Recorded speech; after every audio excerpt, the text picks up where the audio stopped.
Liar. Everywhere. On netrootsradio.com.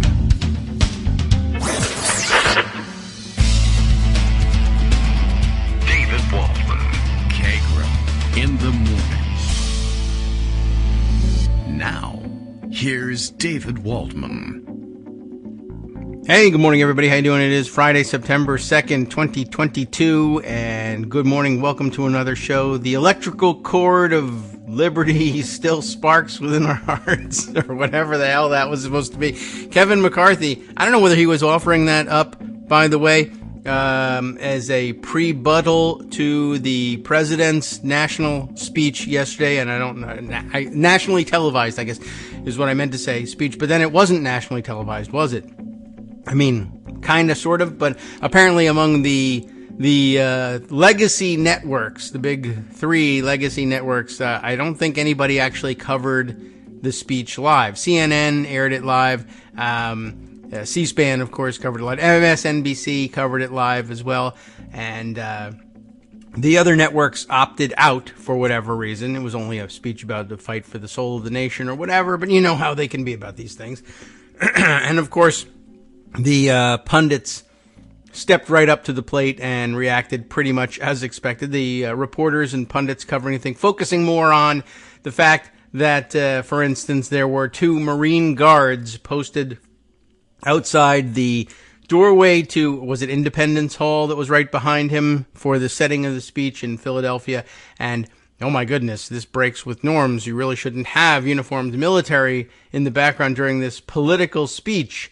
And a couple of other reporters I saw complaining that, this was said to be a non-political speech. It was sold to the networks as a non-political speech. They didn't air it, so I don't think they were aggrieved in any way.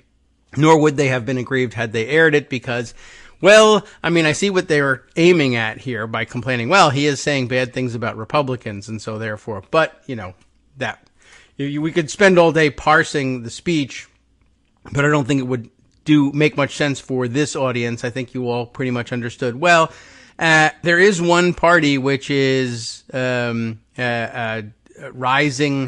as a fascist party and which is generally casting itself as anti-democracy. And in a democracy, you're going to want somebody to call that out. And, hopefully you're mature enough to be able to see that the party that's pro-democracy doesn't have, well, first of all, I mean, any of the two parties could be pro-democracy. We invite them to be pro-democracy. For years, they were pro-democracy. Now, not so much. But the fact that you're telling people that, hey, one of these parties is sort of sliding into authoritarianism or semi-asterisk fascism, when you call it out, if you're doing so as in an effort to protect American electoral norms and governing norms, it's not actually necessarily partisan by itself. Now, what would be partisan, of course, would be something like, say, being confronted with crimes that should disqualify a president from office, remove him from office, and disqualify him from future office holding, but refusing to convict him of those crimes even when the proof is right in front of you because it's a Republican and you can't hand Democrats a win. That would be, I would consider that to be partisan. But if you say that I think that's too partisan, that's too partisan. You see what I mean? If you say that well, that act over there, why that was un-American, really. Oh, well, for calling people un-American, you are breaking norms, and therefore you're the one who, and I understand that two wrongs don't make a right. However, of course, one of them was a right, so whatever. But you understand where I'm coming from, I think. But anyway, remarkable development, I guess, last night from the speech. I liked the speech generally. The remarkable development was I tried to watch it. I don't usually do that. But I thought this was some unusual subject matter, and it could, become a real important historical moment. And I like to be able to participate in historical moments when people look back and say, where were you during that speech? And I say, I was looking at Twitter. Like, I'm not going to feel that great about that, so I thought, I better watch this one. I don't think this will rise to that level. I mean, the moment was right and the sentiment was right, but it wasn't rhetorically, I don't think it rose to the level of, a great speech. I thought, but that's Biden's style isn't really the flighty rhetoric. So I don't know if it was ever really going to be anything like that. It was always going to be sort of down home-ish more than anything else. And, that's his appeal. And, it's fine. There were a couple of places where I would have rewritten, a line or two, to give it. I think even Biden could have delivered it as flighty rhetoric. But the line that I caught that was of interest to me was he was basically saying, you can't have it be where one party is saying about elections that it's either we win or, as he put it, either we win or we were cheated. And that was a really, that was a rather pedestrian way of putting it, I thought. And I mean, that's okay. There's nothing wrong with it. But I think I would have gone with something a little stronger there and said, you can't have elections where one party enters into them saying, well, either we win or it's war. To really put the name to it, exactly what's going on here is that they're saying we're threatening civil war if we don't win. They're holding the country hostage.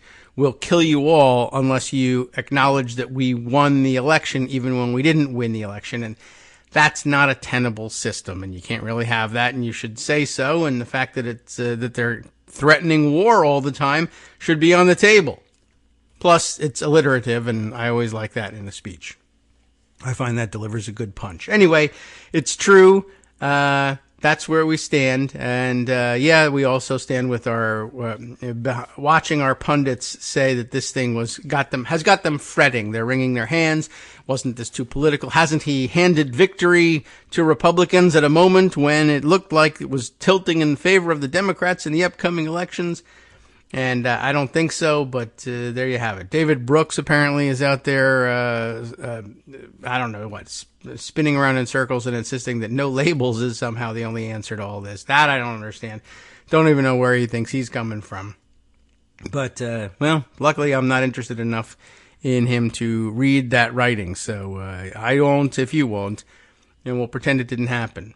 Anyway, it gave me some thoughts today, some very political, science-y thoughts, and things we've revisited or have visited on the show before and might revisit today, but just my own pet theory about voting and the development of democracy, which may or may not have historical basis and has never been researched thoroughly enough to know whether it's really worth contemplating. But I think the development of our majority rules democratic system is comes out of that threat that the Republicans are constantly wielding, saying that we've got we either we win or it's war.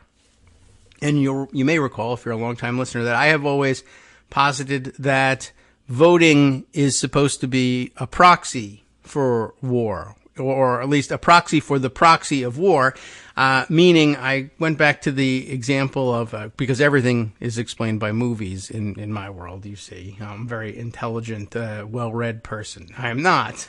And I watch the movies, and the movies make sense to me. But, I do think it's a good way to kind of communicate on I guess that's our common language these days. But I was thinking of the scene in Braveheart, which, may or may not be historically accurate at all, both the whole movie or this particular scene. But the scene, which I think does depict a historical happening, a historical practice, I guess, where they would muster the troops of both sides of a putative battle on the field and sort of take a good look at how much, how many people have they got, how many people have we got, what kind of stuff do we think we can win this war, and just sort of this battle, and assessing the odds before sometimes simply saying, well, look, it's just more valuable to us to have all of these people alive and back and working on their farms and generating income for us, these vassal lords who have raised the army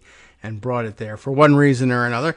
And we would rather that these people return home to their farms and start producing economic value for us than slaughter them in the fields, besides which I think everybody can see this side has, I don't know, let's say 10,000, and this side appears to have about 5,000. And we all know what the likely outcome of a 10,000 versus 5,000 fight is. Now, people could fight punch above their weight. We might have tactics that outmaneuver the others. We may have weapons that outmaneuver the others. But generally speaking, if we have some understanding of the dynamics here, you can make an assessment and say, it looks like we're going to get crushed. And even though it looks like, we'll have a political loss on our hands and have to do something the lords don't want to do because we'll lose the battle. Isn't it in our interest to say, well, let's send everybody home to the farms and continue to eat and collect income and lose, as opposed to have it all destroyed for us and be impoverished and lose. And so essentially they do a quick check and see, well, how many people have you mustered on your side and how many people have we mustered on our side? And it sort of became it was the proxy for war. You could otherwise just say, well, let's roll the dice and see if 5,000 people can hold their own against 10,000. In some cases, the politics and the agenda at stake was worth the risk in some people's view, right? So, you can't always know what the outcome is going to be. But if you're generally speaking, all things being equal, it looks like we're going to get crushed, you walk away. Similarly, when it came to the idea of, well, maybe all these people who are forcing to have these fights to settle these political questions should have some voice of their own in settling these questions. Well, that was a little bit dramatic and outlandish to the vassal lords, but eventually they came around to this view. And but we can still have wars between our political units without having to call them up by under a feudalist system, right? We battle with ourselves all the time. We've had our own civil wars. But imagine, for instance, that they had used the same proxy if the principles at stake weren't so dire that people felt that they really needed to fight to the death over the Civil War. But as it happens, they were. They could certainly have met on the battlefield and said, there's about X number of Confederates and Y number of Union soldiers, and we know how this is going to come out. Let's all agree to do this other thing here to settle the political issue, or at least, but there was one larger political issue. And really, if it's something, on a national scale, you can't really settle it that way. You can't muster all your troops at once and just bring them all, back in the day, this only worked in the feudal days because the battle was the war for the most part, and the armies were temporary as well. So at any rate, the idea was supposed to be that you would fight these things out in a peaceful way, one, by not having the battle, but rather just sort of mustering the troops, and then realizing, it still costs us an awful lot to muster the troops. In order to get these people out on the battlefield and pose a credible threat, they have to be, well, for one thing, mustered, and there's a joke in here somewhere. They have to be mustered, and you have to catch up with the other side. Oh, terrible. But you get the idea. You're taking them away from the farms. They're no longer producing food and or income for you because they're marching around in lines with sticks in their hands in the hopes that they can pose a credible threat in a month or so when you train them and march them to wherever the hell, it's a long time to be away. Any day away from the farms back then was costly, and a long time with a march and everything. Depending on where you're marching, you could be on the road forever, right? So it was a tremendous problem. And now one other way you could handle that, of course, although it was great that you would be able to come back without necessarily having that much bloodshed at least from the battle anyway. It's not really bloodshed if people die from dysentery and disease along the way, but they do die. It's you still lose economic value. But if instead, it was a tremendous innovation to say, instead of killing everybody, let's just count them. What if we just counted them without actually removing them from the farms? What if Vassal Lord A, who's battling Vassal Lord B, vassal of some other lord, or, civil war going on, whatever it is. And, if you could make the calculation ahead of time to say, well, is Lord A right or is Lord B right? And the answer isn't, a moral one per se. It's just, well, Lord A has 10,000 men under his command and Lord B has just 5,000. And in my view, Lord A is going to prevail in all of this. And so why not spare all the bloodshed and spare everyone the cost and simply assess the situation this way? Lord A is going to win here. That's the way the law is going to break on this one. And you just do that. And then voting just sort of becomes, well, the proxy for that. Well, how do we know that Lord A has 10,000 men he can muster and Lord B has 5,000? Unless we take them off the farms and lose at least a couple of days mustering them in the town square here and counting them. Well, one thing we could do, of course, is give everybody a marker of sorts that's unique to them, and every person gets one such marker, and they can go and be mustered to the town square and drop your marker in the box and go back to work on the farm. And then we'll count it all up. And then, well, I think you can see your way clear to developing voting systems from there. So, thinking about the development of voting and democracy that way, and thinking about majority rules not necessarily being, you can make a good argument for why it's inherently a moral approach, or the fairest approach to deciding questions like this. And it can be in terms of maximizing utility if you want to approach things that way. But I don't know that it's necessarily the case that everyone would agree in all instances that it's the fairest, that it's inherently the fairest way. But I think we all come to the conclusion that it's certainly the best compromise at this point.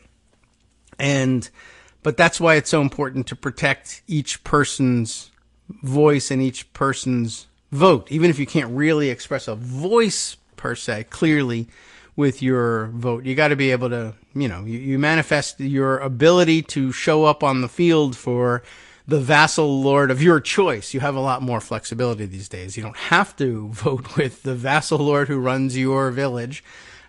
You can cross the aisle, but, that's one of the new innovations there.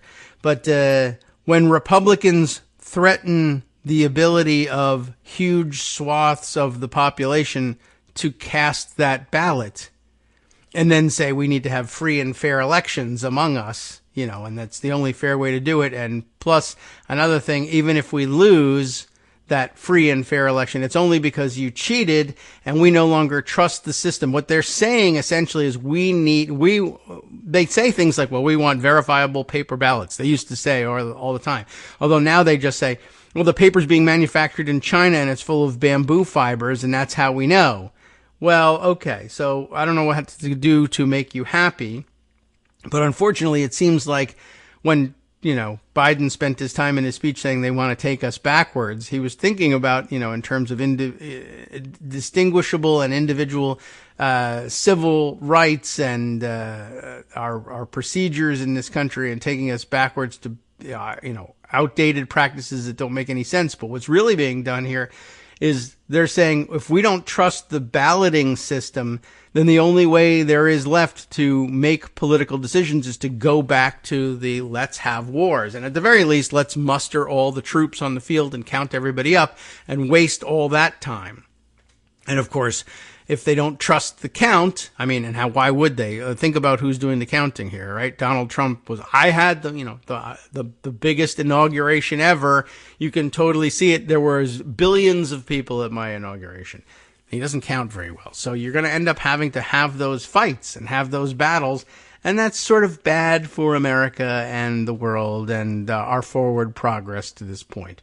We really didn't think that there was going to be any need to go back to actual conflict to settle political questions. But Republicans appear to be insisting on it because majority doesn't rule with them, because they don't believe that the majority was counted correctly, and there's nothing you can do to convince them that the majority was counted correctly because they're crazy and there's not much you can do about that. Maybe you have to have that fight. I don't know. That's all for the political science of it today, I think. But we'll probably return to it at some point. But as at any rate, one of the things I guess I can circle back to that I had hinted at yesterday and sort of blew up as a story yesterday. It's one of the more interesting things of doing these radio shows. I've had that thing, the story from Michigan, parked in Pocket for a couple of days, and I missed it for a couple of days, just a day or two. And then I snuck in at the end, and then it sort of became not from the show, but it finally caught fire with a lot of people, and they were noticing it because, there was so many other things going on in the last couple of days, but it finally rose to their consciousness. And I'm glad I got to sneak in the mention of it, at least before we concluded yesterday.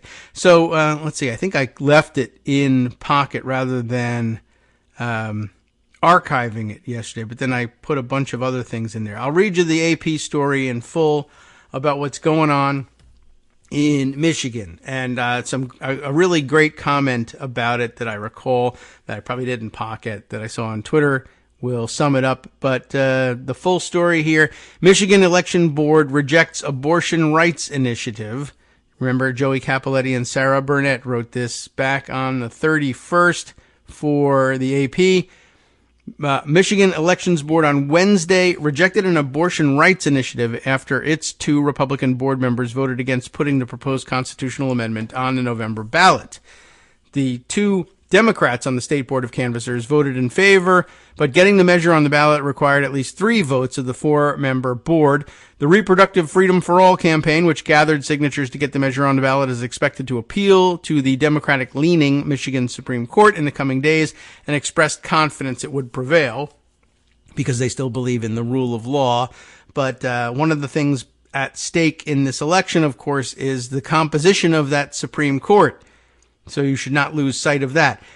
If you don't vote Democratic in those elections, it is no longer guaranteed that you will get judges who say things like, yes, every vote counts. Everybody has to have a voice. The majority still rules. And we're going to protect your access to the ballot so that you can be counted. And we're also going to protect the idea that you can decide what you're going to be voting on by gathering signatures. I mean, the basic story here is they gathered all the signatures they needed, but Republicans don't want to have that measure on the ballot because it's bad for them electorally. So they just voted no, not on any basis, any story. They may have made something up to help themselves mentally justify their votes, but they basically just said, we're just going to say no to this.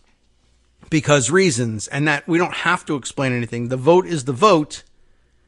It's 2-2. That's a tie. There's no majority. Therefore, this thing doesn't make it onto the ballot. And again, look at what we're doing to ourselves here, setting ourselves up this way.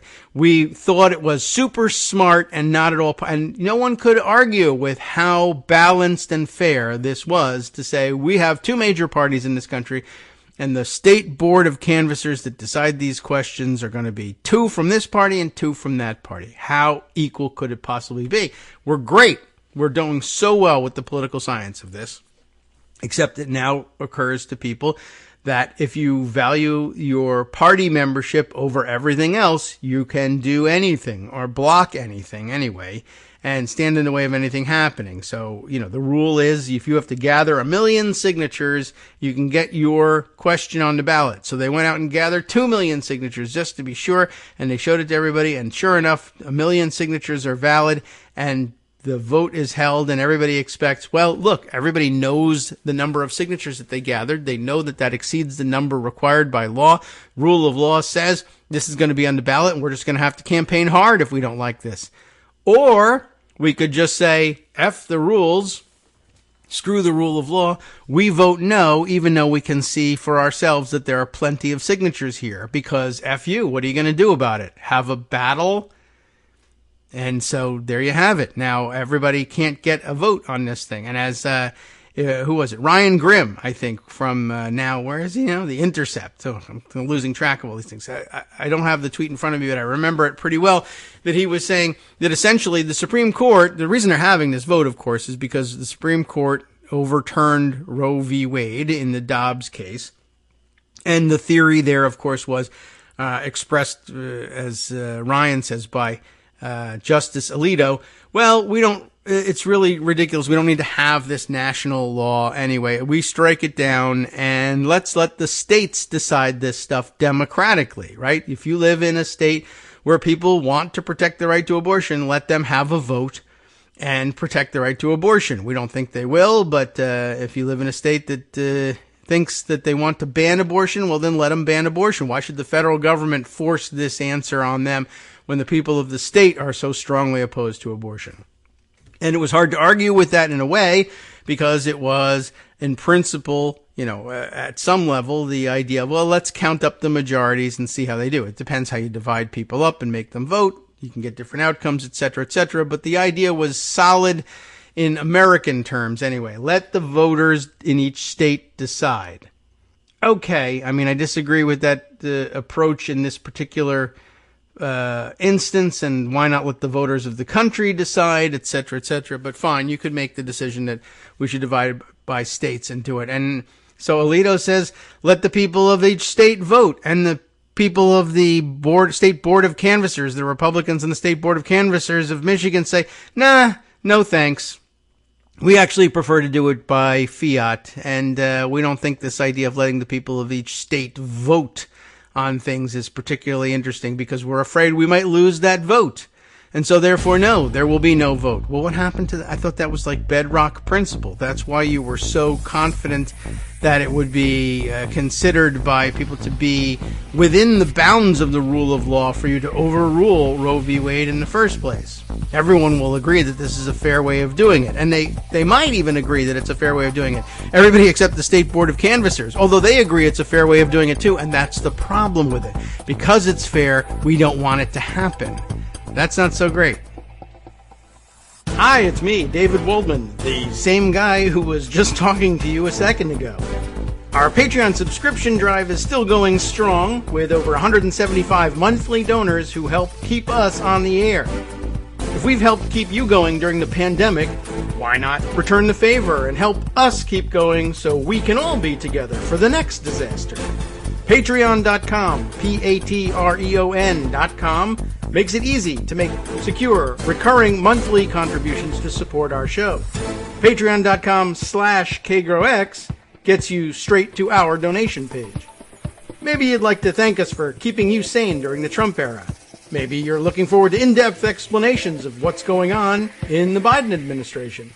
Whatever it is that keeps you listening, we need your help to keep bringing it to you. And hey, if you happen to prefer using PayPal or even the Square Cash app, we're up and running with those options too. Thanks again, everyone, for all your support. We literally could not do this without you.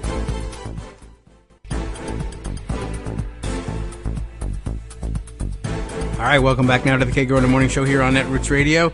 I do feel like I owe you a thorough reading of the AP piece, but I did find Ryan Grimm's tweet about it yesterday, and it is pretty much as I remember. Alito being attributed with the statement of let the states decide the abortion question democratically. That's the important part. Brings us back to the speech that Biden was making. Michigan GOP, of course, answering, no thanks. Ryan had an earlier tweet just a minute or so before that one in which he set the question up, saying the game plan has long been obvious, but it's still striking to see it attempted to be executed. That is to say, we probably could have refined that statement, but it's still striking to see it in the execution when you worry about these things and say, well, yes, they could just blatantly use their partisan positions on this 2-2 divided board. And of course, now I think everybody listening to this show, when you see some evenly divided committee designed that way, because obviously that's inherently the fair way of handling things, you know exactly how that's going to go when you have something that disadvantages Republicans as a party being brought up, but is politically, in political science terms and democratically with a small d, in democratic terms, obviously the only fair way to settle the question. And they just say, well, we're just not going to allow the question to be asked. Well, it is, we knew that was a possibility, but it's still striking to see it in action is what Ryan is getting at here. So let's get back to the article here. And I mean, again, keep in mind, my view, this is what Biden was driving at in many parts of his speech. Not just the bigotry and hatred that this sometimes supports, that fascism sometimes, or I guess really almost always, supports and enables, but the anti-democratic approach to governance, that it doesn't matter that a majority of the people would say X if you ask the question. It doesn't matter that a sufficient number of the people have spoken up and made their marks, offered up their markers such that there should have been this question on the ballot by law, but they say no because, the law never really contemplated, didn't write anything into the code, what to do when they're working in bad faith. We just attribute good faith to them and leave it at that. And that's kind of an antiquated notion because of the way MAGA and ultra MAGA handle politics, and that's part of what Biden was talking about. But now it's too partisan to say so because some reporters wanted to, I don't know what, I guess in their attempt once again to be fair and balanced about things, decided that this was really too partisan. Maybe it did or didn't have something to do with the Marines behind him. And I mean, I'll admit this. I saw the Marines there and I said, people are going to complain about those Marines being there because they're in uniform and they're going to say this speech was too political and therefore yada yada. But sure enough, I knew they were going to say that. I didn't know that they would make it the main focus of their speech. That they would have to stop listening to everything else and stop thinking about all of what was said and instead say, this is disqualifying. He said magazine instead of clip or clip instead of magazine, and I can't listen to what he says. Anyway, I promised you the article from Michigan. So here's the deal, right? The two Democrats on the State Board of Canvassers voted in favor, but getting the measure on the ballot required at least 3 votes of the 4-member board. The Reproductive Freedom for All campaign, which gathered the signatures, is expected to appeal to the Michigan Supreme Court, which is Democratic leaning for now. I mentioned to you that that's at stake in the election. The board's administrative and clerical work on elections was once carried out in obscurity. I believe we did get to read this yesterday. But it drew national attention in 2020 when Donald Trump pressured Republican members not to certify Joe Biden's electoral win in the state. Its partisan split was evident on another issue on Wednesday when it deadlocked 2-2 on a measure to expand voting, with Democrats for it and Republicans against. So once again, even on a different issue in front of them, they should have permitted to go forward because democracy is a great idea and everybody should be able to have the opportunity to drop their marker in the box.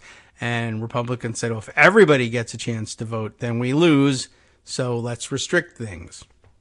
By the way, another digression from all of this, everybody gets to drop a marker in the box. That's another reason why this notion of entire categories of citizens, or for that matter, non-citizens really, don't get to have any voice and no opportunity to drop their marker in the ballot boxes, even though, should it come to war, they would be expected to muster along with everybody else and risk and lose their lives in the battle that ensues.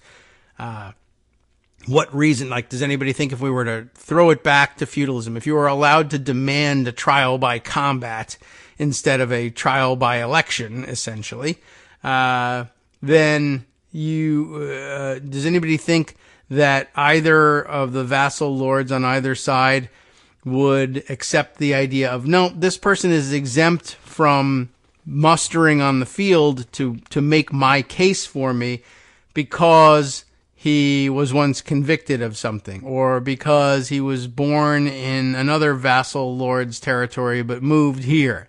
No, they would absolutely count them, and they'd count them they'd count them fully, and it wouldn't matter to them what their race was.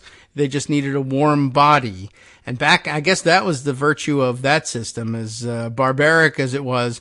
At least it would treat bodies equally, right? A black body being mustered on the field, although there weren't very many around, if any, at the time to choose from, but a black body being mustered on the field was just as good as a white body. Counted just as much. There wasn't any of this 3/5 nonsense or any other fraction. And they weren't being disqualified because they had a criminal background. That wouldn't worry anybody either. Various other things that we use to disqualify people, including, of course, permanent residency, right? If you have moved to this country, whether you would call it legally or not, whether you have papers with you and you're documented or you're not, whether you waited your turn or not, they would want to muster you on the field. And in the analogy of switching over to the voting system, if you're here and you're going to live your life here, you should have a voice in how things are run here. You'll be taxed. You're a part of the conversation. You're a part of the society. You've committed to live under the laws that the legislature creates on your behalf. As long as you've made some sort of commitment to live here, stay here, and become part of society, you should have a voice in it too, because God knows we'd use your body if we needed to in the other system. Anyway, back to the article I keep promising to do. Abortion rights, of course, have become a powerful motivator for voters since Roe was overturned, and we've seen exactly how powerful in a couple of special elections lately, right? Especially important.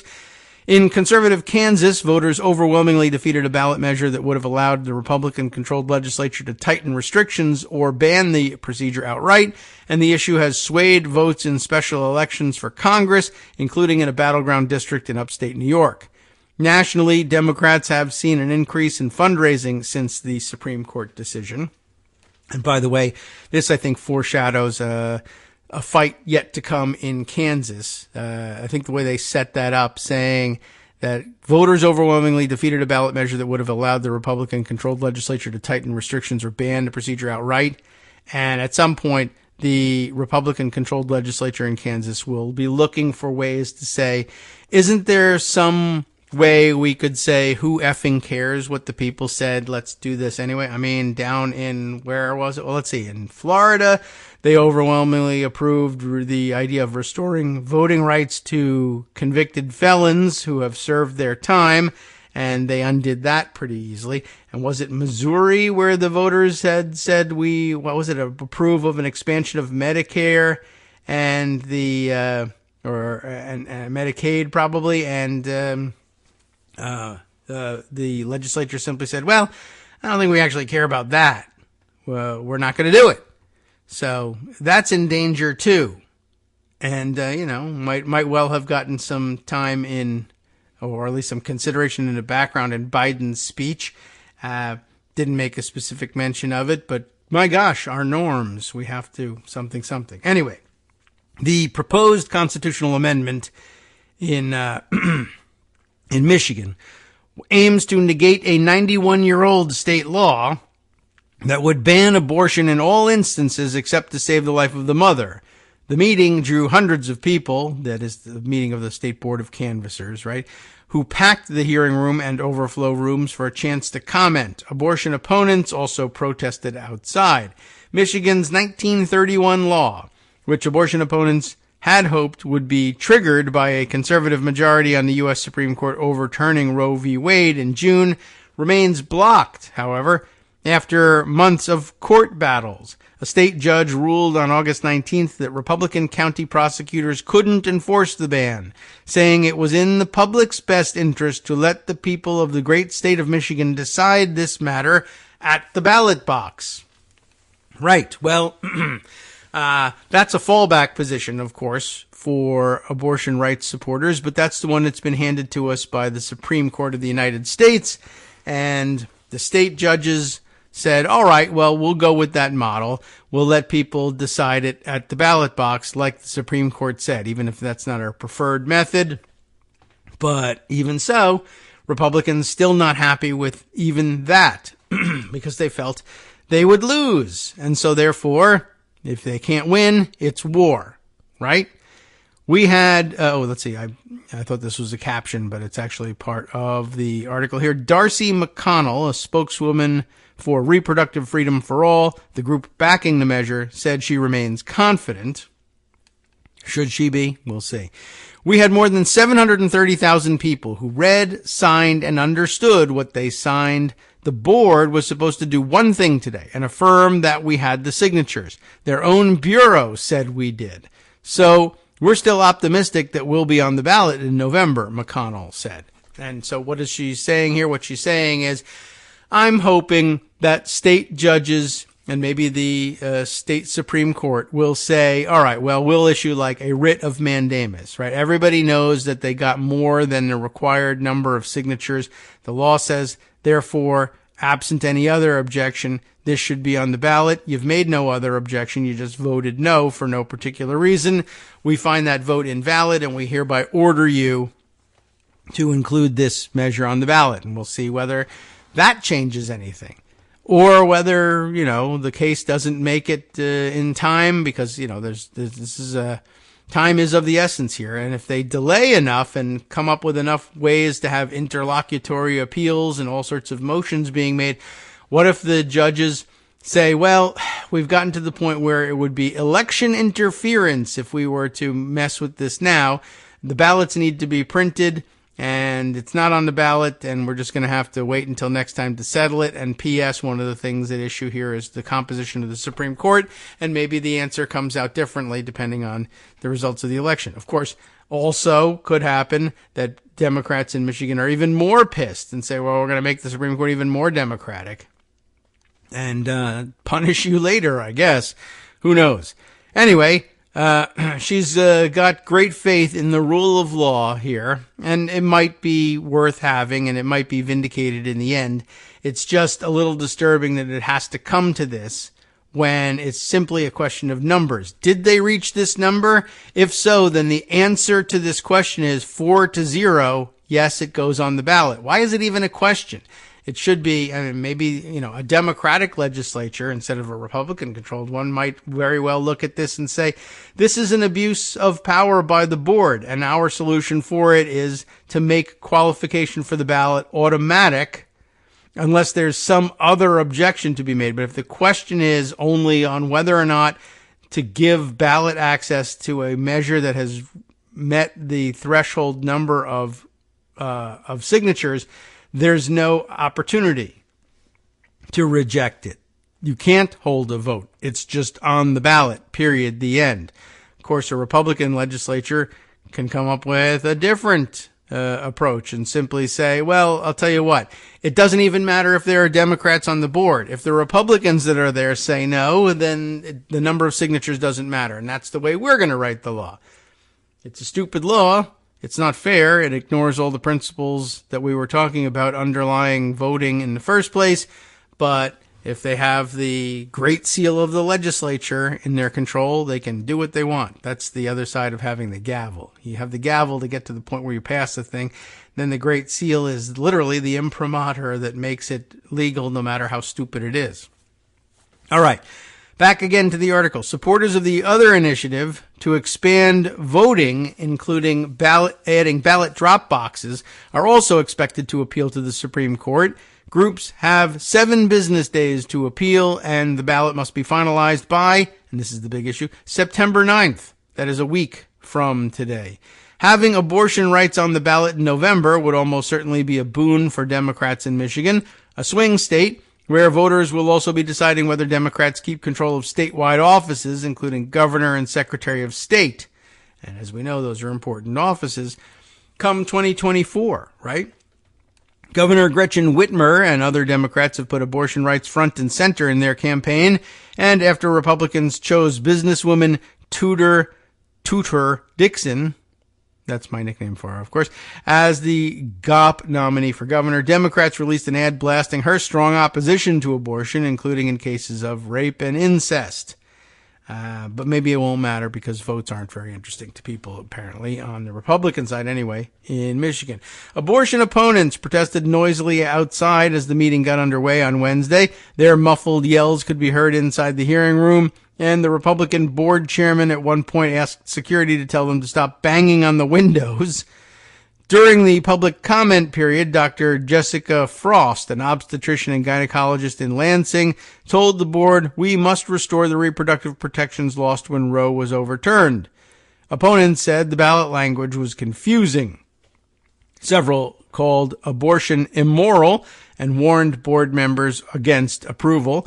I can't imagine a more important decision that you will ever have to make in your life, because I know that you and I will kneel before Christ someday, maybe, and answer for the decision you make today, Billy Putman said. Who's Billy Putman? Just a guy. The Bureau of Elections verified last Thursday that the abortion ballot initiative petition contained enough valid signatures for the amendment to qualify for the ballot and recommended that the State Board of Canvassers approve the measure. On Wednesday, Mary Ellen Gurewitz, a Democratic canvasser, said the board had, quote, no authority to reject this petition due to challenges to the content of the petition. But Tony Daunt, a Republican canvasser, said errors in some petition language were egregious. The Michigan Board of Canvassers, comprising 2 Republicans and 2 Democrats, has become increasingly partisan in recent years. Trump's pressure in 2020 led one member, who has since resigned, to abstain from certifying Biden's win. The other GOP board member, who voted to certify, wasn't nominated again by the state GOP party and was replaced by Daunt, the board chairman. Earlier this year, 2 leading candidates for the GOP nomination for governor were dropped from the primary ballot after the board deadlocked along partisan lines on whether too many fraudulent signatures on their nomination papers made them ineligible. A tie vote meant the candidates lost. So once again, I guess voting along party lines, and at that time, of course, the Republicans were looking to do something affirmative and therefore lost the vote and couldn't get the affirmative answer they wanted. But they still have the ability to vote in the negative on things and prevent the Democrats from getting anything done as well. So very interesting. And I guess the theory on which there's not much elaboration on it, but the theory on which the Republicans who were embarrassed at saying we're simply voting no on including these 2 ballot initiatives or giving access to the ballot on these 2 initiatives, which legally qualified, because we're afraid we'll lose them. And in fact, not only are we afraid we'll lose them, we're afraid that we'll lose other elections because it will bring so many Democrats out to vote in favor of these measures. And then they'll also be there to vote for governor, and then we'll lose the gubernatorial election and the Secretary of State election, and then we won't be able to cheat with Michigan's electoral votes in the 2024 presidential election. And we want to be able to do that. And so therefore, let's say no to both of these initiatives. There was no particular reason, but I guess they were trying to say, yeah, they got enough signatures, but were the signatures, should we be counting them? Because some of the petitions that they signed had errors in them that we think fooled people into signing what sort of thing would it say? We're going to put a ballot initiative on the ballot in November to preserve the rights to access abortion inside Michigan. But maybe they had one that said, this is a petition to put an initiative on the ballot to give free ice cream and pizza to all who sign. And then they switched it and put it on an abortion petition. I mean, I don't know what they're accusing them of, but that's the premise, at least, that they offer up. Not much of an exploration of that issue by the AP, and it might just be, one, they don't really know what the hell they're doing and covering it, or 2, it could be, no, this claim is so ludicrous. There's just no serious person that actually acknowledges that this is a real issue. It's just cover, so we're not even going to bother giving it the time. But I would like a little paragraph in there that says the excuse offered by Republicans was so ludicrous, we're not even going to give it a real attention, except to say that it was stupid and they were trying anything and it was just cover. But they don't do that, and I don't know whether that's because they didn't want to or it wasn't the case. So hard to tell. Somebody from Michigan is going to have to tell us, I guess, a little bit about that one. All right, let's see. In terms of correcting the record, I have a tweet here, a direct message, as a matter of fact, a DM, as they say, from Greg, who yesterday sent a correction on the record with respect to Native Americans who were the single representatives, or who represented the entire state, I guess I should say, in the federal legislature, in Congress, either a House seat for states which are small enough that they're represented by a single at-large member of Congress, or being elected statewide to the Senate.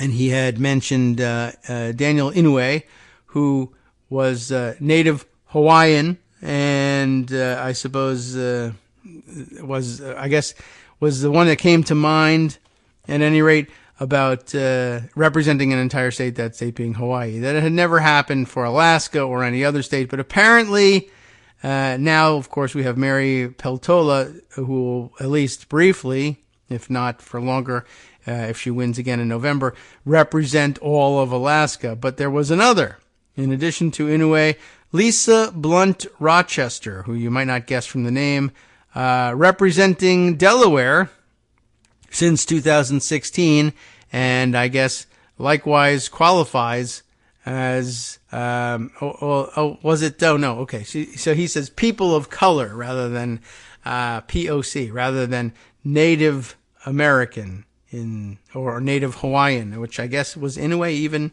I don't think that he was. As I was saying it, I'm not certain that was the case. I mean, he's Japanese American. I don't know. I don't remember that closely, but yeah, I think so. Let me see. Well, let's look him up.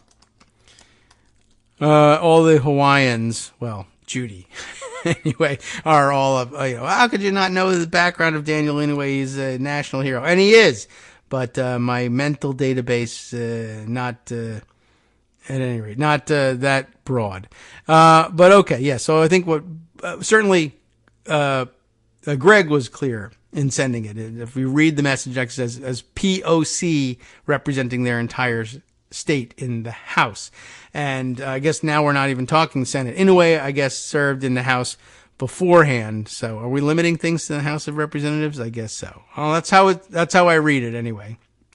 So, and I guess at the time that is this the case? Now I have to look at Wikipedia. All right, fine. We'll go and look at the whole thing here and see what the situation was for Daniel Inouye. He was, of course, a senator. He was a member of the House of Representatives, and at the time that he served in the House of Representatives, he was the one and only at-large representative for the entirety of the state. That would have been from August 21st, 1959 through January 3rd, 1963. So he clearly came in the middle in the special election at some point.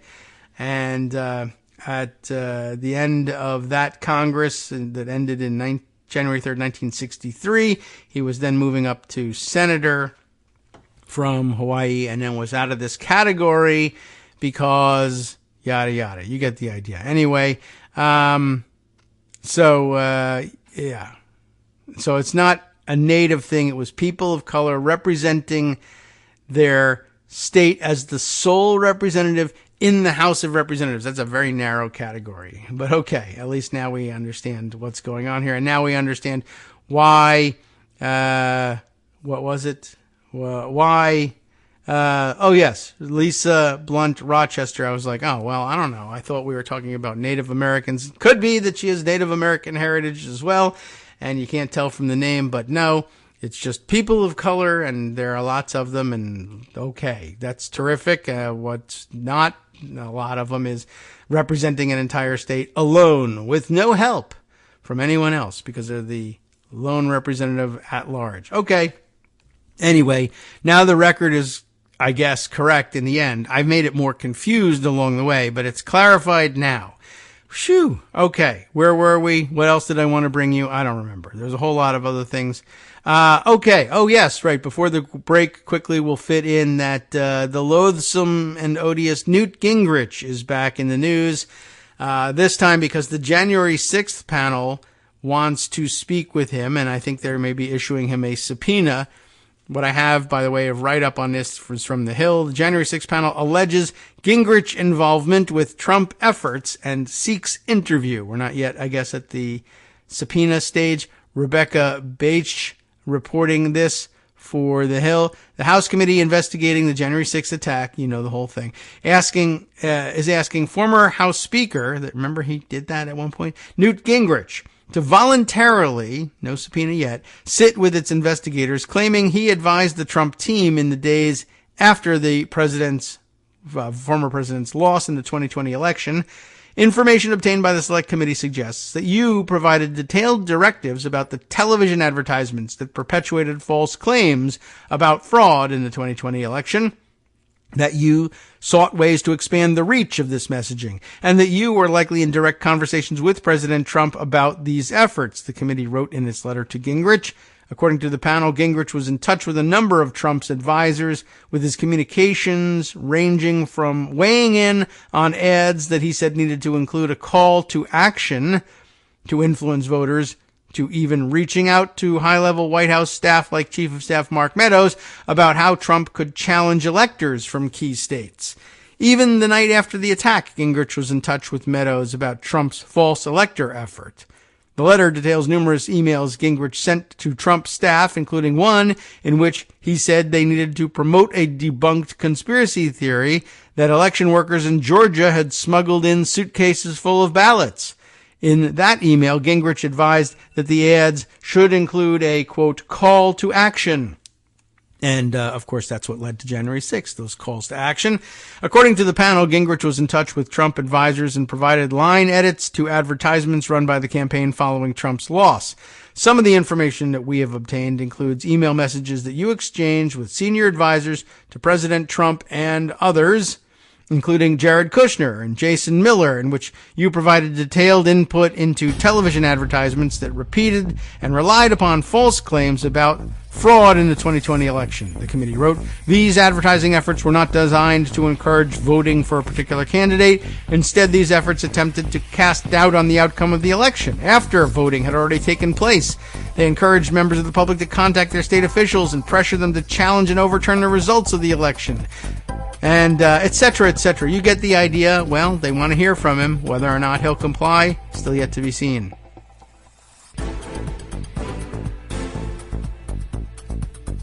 All right, welcome back now to the Kagro in the Morning Show here on Netroots Radio. Shall we continue? I'll read through the rest just to see what details emerge about Gingrich and his communications here. But I think you got the idea, generally speaking, of what the committee is after and why they are asking him to come and speak to them. In one email sent shortly after Georgia election officials warned the public of the violent threats made against its workers, Gingrich wrote to Kushner and Miller about the strategy.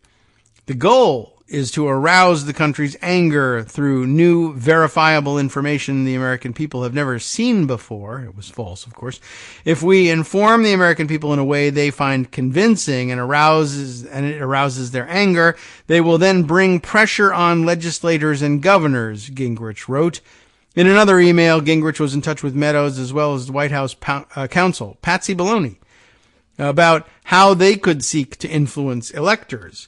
Is someone in charge of coordinating all the electors? Evans makes the point that all the contested electors must meet on December 14th and send in ballots to force contests, which the House would have to settle, Gingrich wrote in a November 12th email, endorsing the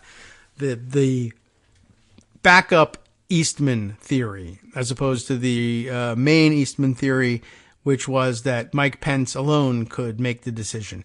Trump would go on to pursue a plan of challenging electors, both by submitting what his own team dubbed fake elector certificates, and also by pressuring former Vice President Mike Pence to buck his ceremonial duty to certify the election. The panel notes that shortly after Congress resumed its process of certifying the electoral count on January 6th, once those efforts had failed, Gingrich contacted Meadows at nearly 11 p.m. Are there letters from state legislators about decertifying electors? Accordingly, you appear to have been, this is just a separate, that was his line to Meadows. And then the committee, in pointing that line out, says, accordingly, you appear to have been involved with President Trump's efforts to stop the certification of the election results, even after the attack on the Capitol. The committee wrote. A spokesman for Gingrich, of course, did not immediately respond to a request for comment. The letter is a sign that the committee has no intention of slowing its investigation, dropping the revelation just weeks before Congress is set to return to Washington and the panel can resume its planned slate of continued hearings. The committee is also interested in other communications you may have had with the White House, President Trump, the Trump legal team, or any other persons involved in the events of January 6th. We ask that you preserve all records of such communications, they added. The letter is not a subpoena, and the request seeks only a voluntary transcribed interview the week of September 19th, rather than a formal videotaped deposition. Gingrich is far from the only high-ranking Republican sought by the panel, which has formally subpoenaed House Minority Leader Kevin McCarthy, of course, and 4 other Republican lawmakers. Panel members have also said they are still weighing whether to ask for cooperation from Pence. So, an interesting line of inquiry, whether or not it comes to any fruition before the election, given Gingrich and who he is, we will see. All right, let's see. Circling back to all the other dumb things that are happening, including yesterday's action in court over the Trump petition for a special master in the document seizure case, which is getting closer to the point where we can probably conclude that the judge is really all about just giving Trump basically what he wants and either at the minimum delaying the case for long enough that they don't prosecute him or indict him before the elections upcoming.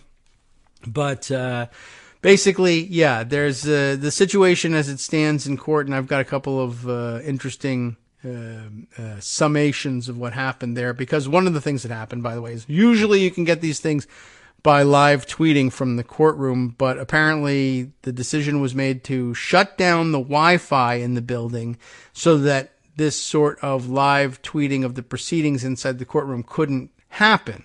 I mean, people still took notes and then summarized it later, but they couldn't do it live and in real time, and it's no real clear answer as to why that would have happened. But well, we get the record anyway.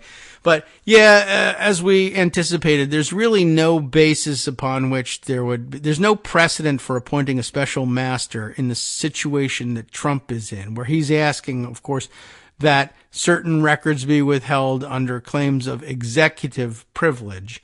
And I understand there's just never really been a case where a special master was appointed to sort things out on the basis of executive privilege. On attorney-client privilege, yes. Executive privilege, no. And apparently there's a lot of case law, particularly going back to Nixon, basically resolving the weird dilemma of a ex-president, one, attempting to invoke executive privilege, and two, attempting to invoke executive privilege against the executive branch of government, and one not even in that president's control. And they resolved that dilemma by saying, no, you don't actually have the ability to do that, and neither would a special master have the ability to decide that question on your behalf. So, anyway, lots of discussion about what happened there. One from Lawfare, one from Politico, one from NBC News, one from Just Security. They're just all over the place. And then, of course, a couple other items that would make for Good Friday, or let's say Excellent Friday, not to be confused with the holiday of Good Friday, Excellent Friday content. Let's see. There are a few. Where should we go? Rather than Politico and NBC News, which will, they'll give you good explanations of what happened, but I think you probably heard what actually went on and saw the comments. Maybe Lawfare and Just Security are the more important ways to go here. Lawfare offers this from Anna Bauer, a Mar-a-Lago showdown in federal court. It is 1:07 p.m. Eastern Time at the federal courthouse in Palm Beach, Florida.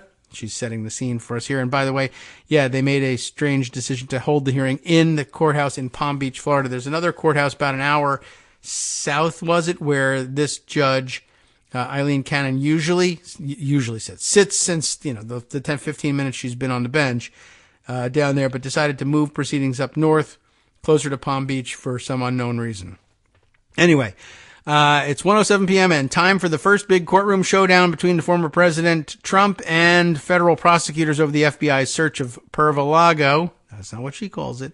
Judge Eileen Cannon enters the courtroom having already created something of a drama merely by taking Trump's motion for a special master more seriously than a lot of commentators thought it warranted, and stating in an order that she is inclined to appoint a special master.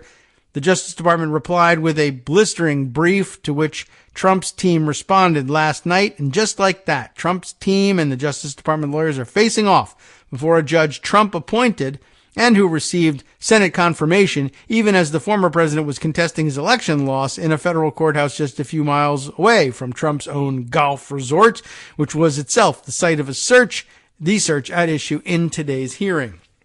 And by the way, others have brought up since yesterday that apparently in her confirmation hearings in the Senate, Eileen Cannon said that it was her plan to recuse herself for the early part of her judgeship from cases where the government is represented by the U.S. Attorney for the Southern District of Florida, which is where she was working before she was appointed to the bench. And lo and behold, this is in fact being prosecuted by attorneys from the Southern District of Florida, and yet here she is not recusing herself, and golly gee whiz. Anyway, I don't know if that's particularly important, but it's out there.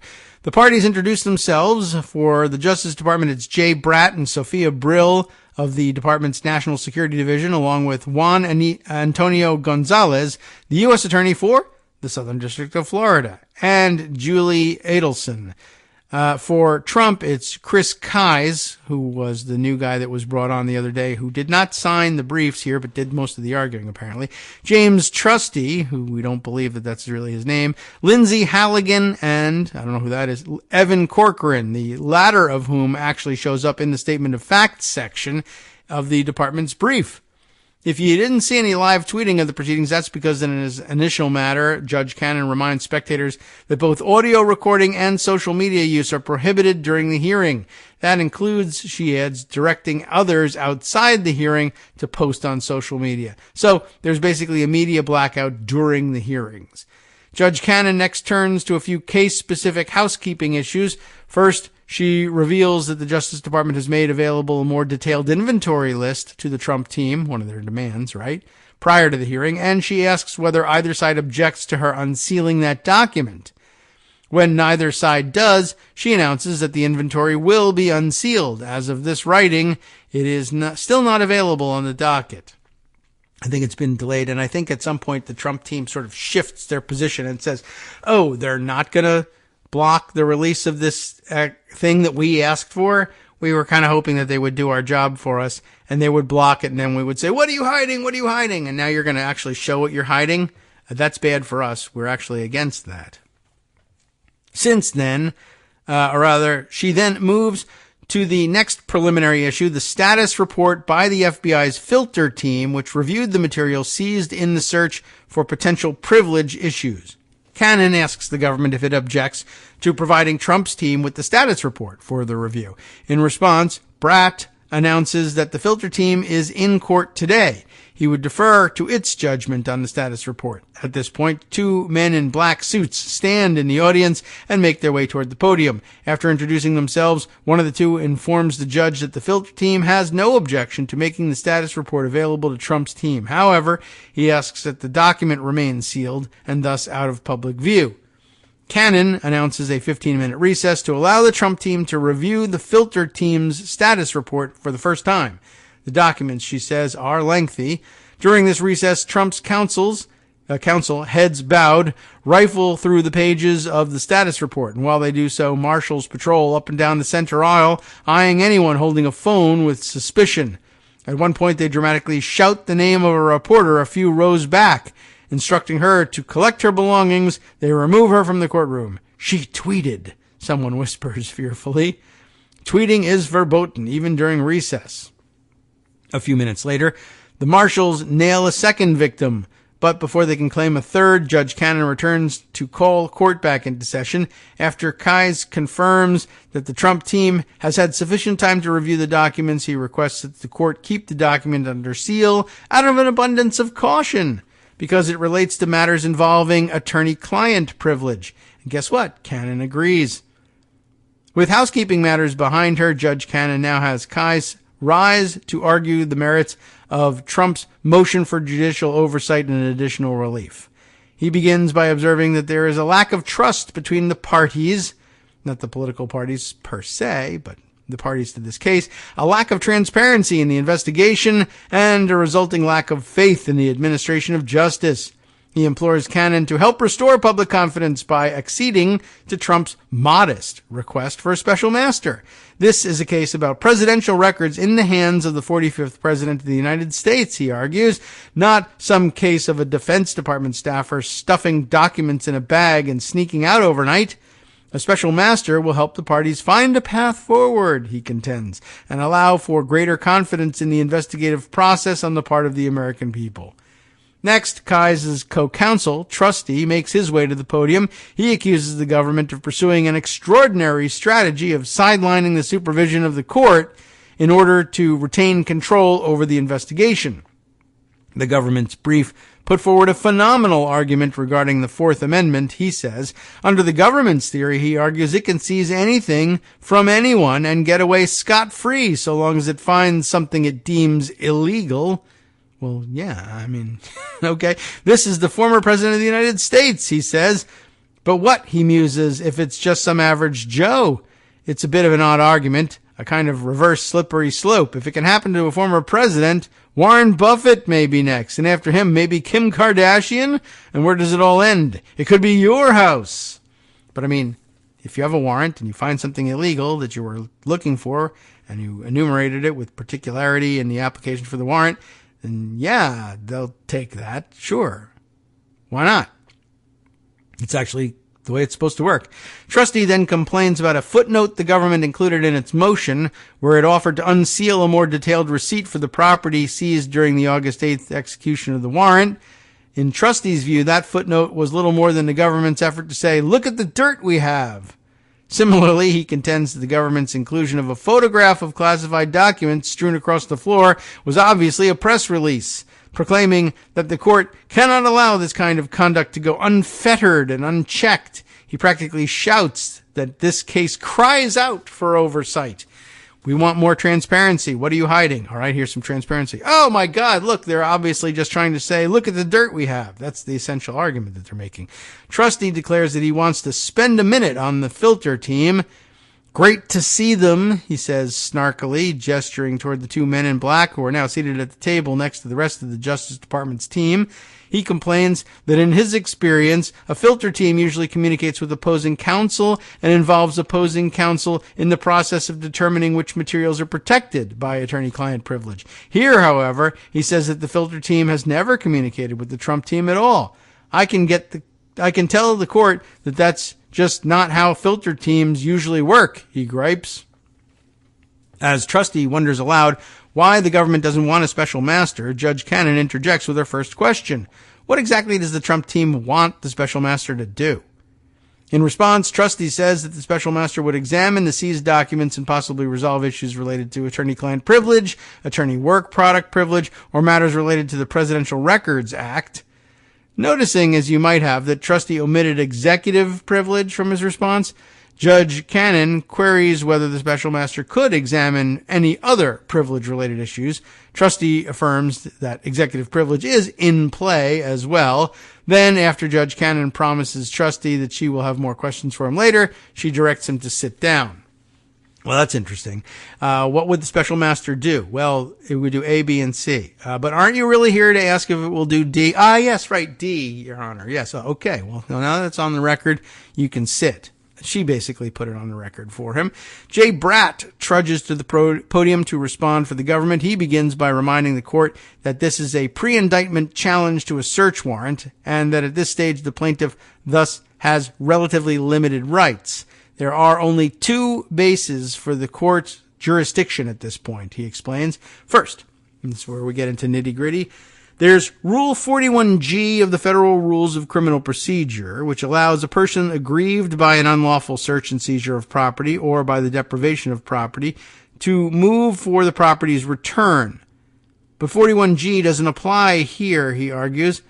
A second basis for jurisdiction, he continues, is found in the court's equitable or anomalous jurisdiction, but that would trigger certain burdens that the Trump team simply has not put forward sufficient evidence to overcome. Delving deeper into the jurisdictional issues at play, Bratt argues that Trump's motion is really a 41G motion, but a key factor under 41G is a possessory property interest, he says. And because former presidents don't have a possessory interest in presidential records, according to the Presidential Records Act itself, right? That ends the analysis under 41G. In other words, as the government put in its brief, plaintiff has no property interest in any presidential records, including classified records seized from the premises. The PRA provides, under a heading entitled Ownership of Presidential Records, that the United States shall reserve and retain complete ownership, possession, and control of presidential records. So, sorry, 41G just doesn't apply because you're a president and these are presidential records. Judge Cannon interrupts to ask whether Bratt is putting the cart before the horse. She wonders why, as a matter of Fourth Amendment law, a possessory interest must be established at this stage. In reply, Bratt first reminds the court that Trump had no reasonable expectation of privacy because the search was conducted pursuant to a search warrant based on judicial findings of probable cause. He again emphasizes that this proceeding is pre-indictment. If a Fourth Amendment claim needs to be made, then the appropriate time to make it is later in the process, with a motion to suppress evidence or some similar motion, right? That's true. Fourth Amendment won't give you your evidence back. It just says that you can't use it against you in court if it's found to have been seized illegally. It doesn't resolve the possession of the evidence.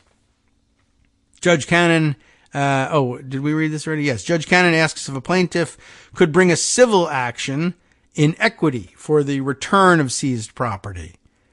Bratt concedes that yes, a plaintiff could bring such an action, but he says such a plaintiff would need to satisfy the factors of the Fifth Circuit identified in Ritchie versus Smith. Then Bratt walks through the prongs of the Ritchie test, explaining why Trump can't satisfy them. These include 1. Whether the movement can show that the government showed a callous disregard for his rights.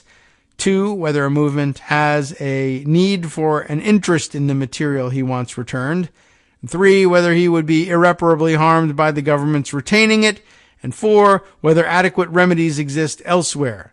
He reiterates that a federal magistrate found probable cause for the search warrant, and he claims that Trump failed to show irreparable harm. On that point, while he observes that the documents are potentially incriminating, he contends that this is not irreparable harm under the Ritchie factors. With that, Bratt announces that his co-counsel, Julie Adelson, will address the special master issue specifically. When Adelson arrives at the podium, she begins by announcing 2 general principles related to the appointment of special masters. First, she says, the appointment of special masters is generally disfavored. And second, courts generally assume that the district court judge or magistrate judge is equipped to handle issues related to privilege. In this case, she says, appointing a special master would only cause delay. Finally, while opposing counsel argues that appointment would be a modest step, it would in fact be unprecedented. Judge Cannon interjects to ask why a special master appointment would be unprecedented, and she replies, Adelson, that there's never been a special master appointed on executive privilege issues. But Judge Cannon is having none of this. Isn't that, she asked, because there's never been a seizure from a former president like this? Well, Adelson tries to shift gears, pointing to Nixon versus the GSA, which held that the examination of Richard Nixon's records by officials within the executive branch did not violate presidential confidentiality. But Judge Cannon remains skeptical. Anyway, I guess I'll add to that, observing that Adelson might be overreading Nixon. She queries why, for some period of time, a former president couldn't assert executive privilege over certain documents. In response, Adelson implores the court to focus on the legal provisions. Here, she says, that's the Presidential Records Act. And the PRA, makes clear that presidential records do not belong to former presidents. They belong to the United States in the person of the archivist who assumes control of the documents on the president's departure from office. In other words, the documents were not Trump's at the time of the search. Since the former president blatantly disregarded the provisions of the PRA, she argues, the PRA would not apply here. And what's more, she adds, there's a venue provision in the PRA that would require Trump to bring his suit in the District of Columbia if he wanted to proceed under the PRA. But Trump chose not to do that. We are far from PRA land, Adelson is saying. That's an interesting point too, right? If he feels like the Presidential Records Act, they were saying, one of the things that sort of filtered out from the courtroom yesterday was that the Trump team is saying this search was on an unnecessary escalation in the middle of what should be considered a normal give and take between a former president's office and the archivist as they settle the question of what materials ought to be considered properly presidential records and be under the control of the archivist, and what ought to be considered personality and personal records and be able to travel with the ex-president wherever he wants to go with them. Now, most classified documents will never qualify for personality, but that's what they were arguing about, that there needed to be a normal give and take. But the point made by the government is if there's a normal give and take and negotiations, they are governed by, of course, the looming threat of litigation. If you can't settle the points in negotiation, just like if you can't settle the political question, you have to muster your troops on the battlefield, at least to count them, right? If you want to get an answer to an unresolved disagreement between the National Archives and a former president about what kind of document are you looking at here, you got to go to court. And the Presidential Records Act says that court has to be in the District of Columbia, not the Southern District of Florida, where Trump can pick one of these judges that he appointed. I mean, he may get a Trump judge in D.C., but you also might not. And we're in the wrong place. If you want to assert rights under the Presidential Records Act, it has to be done up in D.C. It doesn't apply, or it's not that it doesn't apply down here. It's that this court doesn't have jurisdiction to hear it. Now, Judge Cannon muses about what exactly the harm is in appointing a special master. She wants to know if there's anything other than the general concern with delay that holds the government back from endorsing the idea. Edelson stresses that delay of a criminal investigation is a legitimate concern, and would be the unprecedented finding that executive privilege could be asserted against members of the executive branch pursuing executive branch business. Finally, she says, there's an ongoing risk and damage assessment taking place at the Office of the Director of National Intelligence, the ODNI, and the appointment of a special master could interfere with that process. Judge Cannon, apparently unconvinced by this response, asks if Edelson's view would change if she ordered the special master to proceed without interfering with the ODNI review, but pausing the criminal investigation while he or she sorts out the privilege questions. Edelson insists that even that would cause great harm. Observing that some of the documents recovered are covered by the attorney-client privilege, Judge Cannon asks Adelson why a special master would be inappropriate to deal with those issues. Adelson explains that the filter team is already prepared to dispose of those materials. Moreover, she says, all the cases involving the appointment of attorney-client privilege special masters involve searches of lawyers' offices, and they are, of course, offices with multiple clients. Here, there is only one client, and the search did not involve a law office.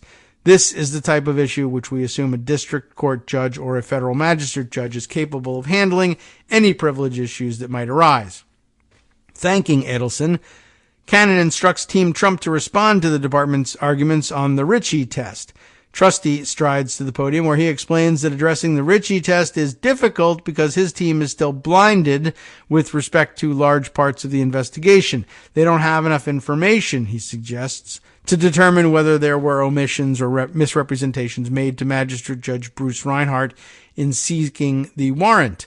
Judge Cannon, being persistent, asks Trustee to describe the irreparable harm that would be caused to Trump if she declines his request for the special master. Trustee complains that this is a criminalized investigation of a dispute with the National Archives and Records Administration. He compares it to an overdue library book. How do you like that one? That has been made into a criminal matter. So, he contends anything that furthers the investigation would cause irreparable harm. Wow, that's some theory. Continuing on this line of inquiry, Trustee suggests that the precedent set by turning the PRA into a criminal action implicates broader concerns for the institution of the presidency. He continues to be astounded, he says, that the Justice Department cannot accept a little bit of judicial involvement. Wow. Well, that's a hell of an attempt there. We are running out of time inside of this segment, but we will return to it. I know this is just a hyper focus on these things, but I think these things deserve the time. Sup, fam? It's your boy Darwin, aka Darwin_Darko, aka the most reasonable man in America, aka KITM's senior black correspondent. You might remember me from such recordings as Spacemen vs. Space Cadets and We Need to Talk About Joe Biden. Today, I want to bring you good news about that thing you've been struggling with. Do you suffer from giving too much of a damn? Do you turn on the series of tubes and find yourself outraged at the particular way some news organization strung some sentences together only to realize, nope, this is not some fictional hellscape? Well, guess what? You no longer have to accept the life of giving too much of a damn. You can do something about it, because even you, yes you, can be a show contributor. Now I know what you're thinking. Hey, Mr. Most Reasonable Man in America, I'm not some professional podcast talking guy. Don't worry about it. Do you have a smartphone or some other electronic recording device? Well, that's all you need. You too can have a segment where you can read us an important article and give us your take. Read one of your own original essays, or even just give us your commentary on something you'd like to share that's important to you. Fair warning though, side effects may include general punditry, having opinions and hot takes, getting stuff off your chest, and hearing your own voice. If your recording lasts longer than 5 to 7 minutes, please consult kagrox@gmail.com. That's KAGROX@gmail.com.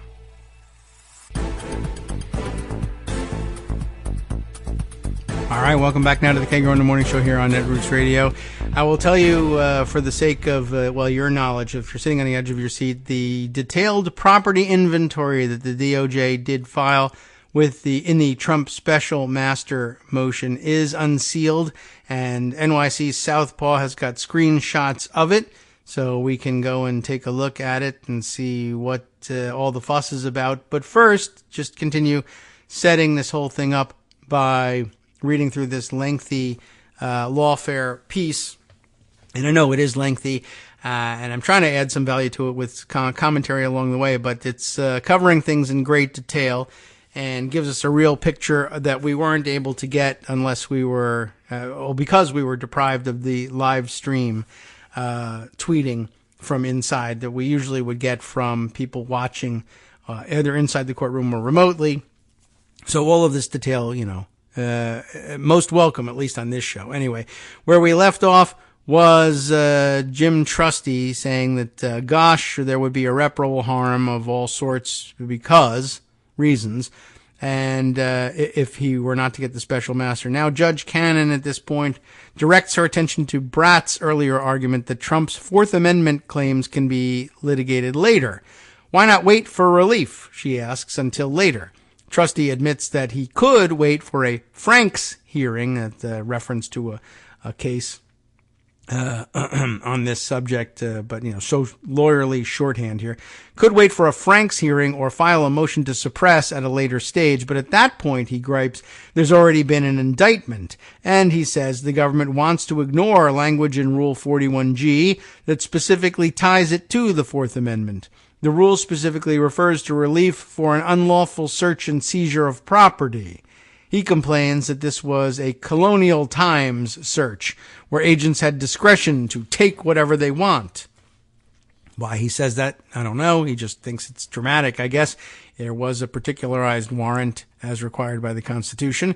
Judge Cannon then proceeds to another question. If she appoints a special master, is there a need for the court to conduct a Rule 65 analysis under the Federal Rules of Civil Procedure to temporarily enjoin the use of documents for the criminal investigation?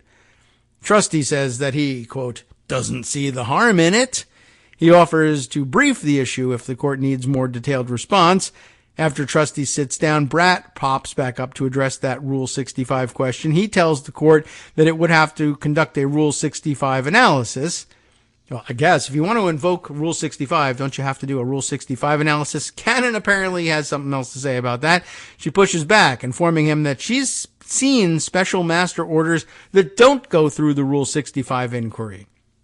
Bratt insists those cases are different because they involve attorney-client privilege.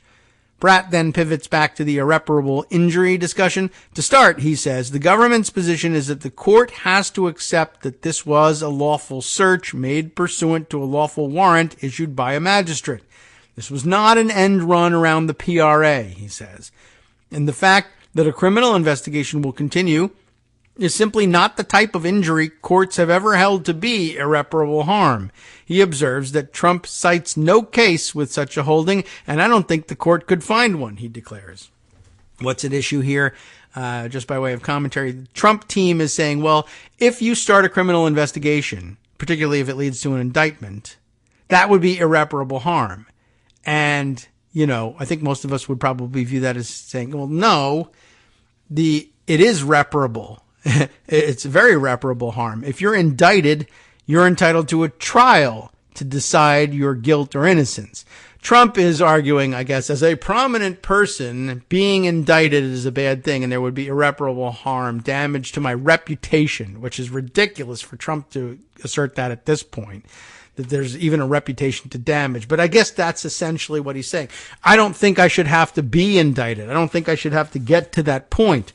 I shouldn't have to even defend myself in trial. There should be no indictment. The fact that I'll be asked to defend myself will be the irreparable harm. But, again, on the government side is, well, the harm comes after you've been convicted. Even being put on trial isn't an irreparable harm. You're being given an opportunity to prove your innocence. If you can't do it, then there's irreparable harm, but it's a deserved harm. You've been convicted. And anything up to and coming before the deprivation of life, liberty, or property because of a conviction, I mean, there's not an irreparable harm involved here. Bratt next hits back at trustees' complaints that there was a lack of communication with Trump's counsel about potentially privileged documents. He reveals that the day after the search, the Justice Department declined a request for a special master from the Trump team, but he says Trump's counsel knew the identity of the filter lawyers and could have communicated with them at any time. What's more, Bratt's office informed the Trump team on the second day after the search that the filter team had begun its review and would take approximately 2 weeks to complete. Judge Cannon now shifts the focus back to Bratt's argument that special masters have only been appointed in cases of attorney-client privilege.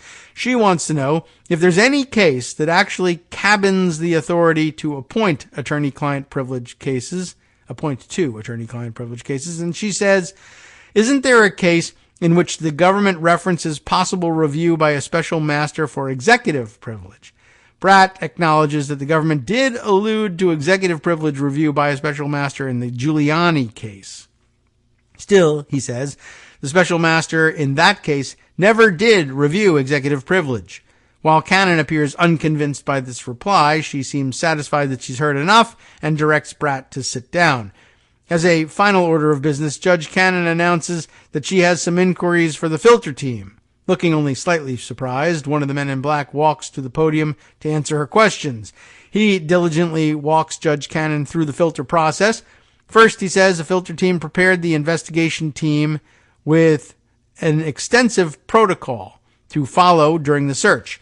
That protocol included instructions to apply very broad criteria for the segregation of potential attorney-client privilege protected documents during the Mar-a-Lago search. Those criteria, he said, included any document that appeared to contain the name of an identifiable attorney or a document that appeared to involve legal matters. He clarifies that while the motion only refers to the 45 office, the same filter process applied, in fact, to all areas involved in the search, including the storage room. Continuing to detail the filter process, he explains that the potentially privileged material was kept in a separate box on site, once segregated for the filter team, has since remained in the custody and control of the filter team only. Those documents were transported back to the office, where they remain in a locked room that is only accessible by members of the review team. What's more, during the review process, the filter team's attorneys examine the documents and apply legal analysis to determine whether the material should be classified as privileged. Not classified, but classified like, designated privileged. Further, he explains the filter team was prepared to provide the Trump team with a copy of the items marked potentially privileged. However, the filter team chose to respect the court's preliminary ruling on the special master appointment and thus put a pause on that process. As for the inadvertent transmissions noted by Judge Cannon, the man in black explains that those instances actually show the effectiveness of the filter process. I'm not sure what that means, but maybe this will explain. His first example involves an investigative agent who saw an attorney's name on a letterhead and promptly turned the item over for review by the filter team. He starts to explain other examples, but he can't seem to find the words without revealing too much detail. Instead, he ends up explaining that the bottom line is that the case team attorney was exercising caution. When he finishes detailing the filter review process, Trusty is back up to provide final remarks on behalf of Trump. The filter review team, he says, has provided little more than a self-assessment of its own process. He then complains that the government's concerns regarding the delay caused by a special master appointment are overwrought. He explains that top-secret clearance for a special master could be expedited. The government's arguments, he claims, amount to little more than throwing trash cans at the person chasing you. All we're saying, he declares in closing, is get another set of eyes on it. As Trustee strolls back to his table, Judge Cannon announces that she won't issue an order on the bench from the bench that day. Instead, she says the court will be entering a written order in due course, and with that, we're done for the day. That brings us back to Pocket, where we had also set for investigation the Just Security article by Michael Stern assessing Trump's claims of executive privilege on FBI access to Mar-a-Lago documents. Might be able to get through this too, but this is more specific on the executive privilege question. The National Archives and Records Administration and former President Donald Trump are locked in a long-running dispute over records taken from the White House in January 2021. According to NARA, May 2022 letter and more recent reporting, the agency went back and forth with Trump's lawyers about missing presidential records throughout 2021 and well into 2022. There's the give and take process. In January 2022, Trump transferred 15 boxes of records from Mar-a-Lago to NARA. It's an exchange that may now also be relevant to Trump's asking a federal district court in Florida to appoint a special master to filter out documents subject to executive privilege.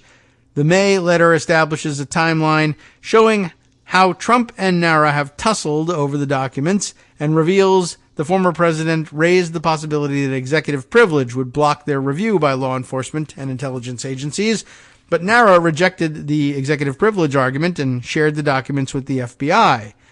Below, I discussed the statutory and constitutional framework for assessing Trump's dispute with NARA regarding FBI access to the 15 boxes and explain why, from a legal and constitutional standpoint, NARA was not only justified in denying Trump's assertion of executive privilege, it really had no choice in the matter. Okay, interesting. Detailed. The Presidential Records Act and the timeline of events is the first section here. Some of the documents in the 15 missing boxes were marked as top secret and included sensitive compartmented information and special access programs, which are among the nation's most closely guarded secrets. Based on those classification levels, NARA informed the Department of Justice, which determined that it should examine them for two reasons. One, to evaluate whether they contained evidence of criminal activity, and two, to assess the potential damage to national security stemming from how the documents were stored at Trump's Mar-a-Lago residence before being returned to Washington. The White House counsel, acting on behalf of President Joe Biden, then made a formal request that NARA allow the FBI to inspect the contents of the boxes. On April 12, 2022, NARA provided Trump noticed that it planned to provide access to the FBI and that it could do so just a few days later. This notice was not simply a courtesy, but a formal step required by the Presidential Records Act. Although the PRA declares that the United States shall receive and retain complete ownership, possession, and control of presidential records, it does not provide all executive officials with unfettered access to such records. Instead, the PRA assigns the Archivist of the United States, who heads NARA, the responsibility for the custody, control, and preservation of and access to the records of each former president, and it establishes procedures pursuant to which NARA may provide access to others, including the incumbent president. Specifically, the PRA provides that subject to any rights, defenses, or privileges which the United States or any agency or person may invoke, presidential records of a former president shall be made available to an incumbent president if such records contain information that is needed for the conduct of the current business of the incumbent president's office and that is not otherwise available. It further instructs NARA to issue regulations for providing notice to a former president when materials are to be made available pursuant to this provision. Under the applicable NARA regulations, the former president is normally given 30 days advance notice, but NARA retains the discretion to adjust the period as appropriate. Here, NARA decided that the urgency of the matter made it appropriate to shorten the initial notice period considerably, to as little as 6 days, but upon request from Trump's representatives and with the acquiescence of the White House counsel, it extended that period for an additional 11 days until April 29th, 2022. At that point, Trump's legal team asked in writing for additional time to review the materials in the 15 boxes for the purpose of determining whether any of the documents therein were subject to privilege and consulting with the former president so that he could decide whether to assert a claim of constitutionally based privilege to block the FBI's access to any such documents, the letter shows. Alternatively, they informed NARA it should consider their request to be a protective assertion of executive privilege made by counsel for the former president. But in the May 10th letter, NARA denied these requests. The agency pointed out that 4 weeks had already passed since it informed Trump of its intent to provide access to the FBI, implicitly suggesting that this was adequate time for a review by the relatively limited quantity of material at issue. In any event, NARA noted there is no precedent for an assertion of executive privilege by a former president against an incumbent president to prevent the latter from obtaining from NARA presidential records belonging to the federal government, where such records contain information that is needed for the conduct of the current business of the incumbent president's office and that is not otherwise available. Right? And they cite to 44 U.S. Code section 2205-2B, in case you care to look it up. It expressed strong doubt that a former president could ever successfully assert a claim of executive privilege against an executive branch agency authorized to obtain access to presidential records by the incumbent president. But it argued that in any event, the question in this case is not a close one, given that the FBI required access for both purposes of a criminal investigation and to make a damage assessment of potentially compromised classified materials. Accordingly, NARA denied both Trump's request for a further extension of time and his protective assertion of executive privilege.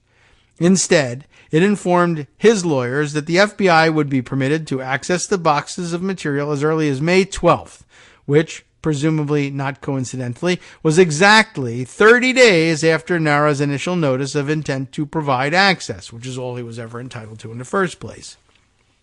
Next up, assessing Trump's executive privilege claim. From a legal and constitutional standpoint, NARA was not only justified in denying Trump's assertion of executive privilege, it really had no choice in the matter.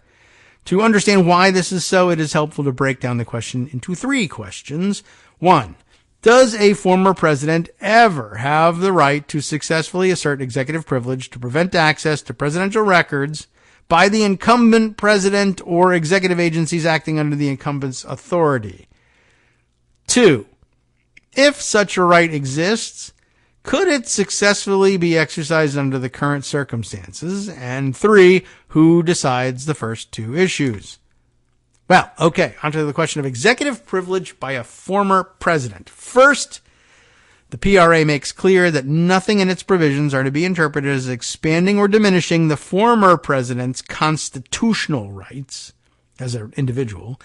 Indeed, both the statutory language and the legislative history make clear that Congress has been extremely skeptical of the notion that a former president can successfully assert executive privilege under any circumstances without the support of the incumbent president. While the executive branch has taken a different view, that argument has never extended so far as to suggest that the former president can successfully assert the privilege in opposition to the incumbent, much less that he can do so when the incumbent himself is seeking access to presidential records for purposes of carrying out the constitutional functions of the executive branch.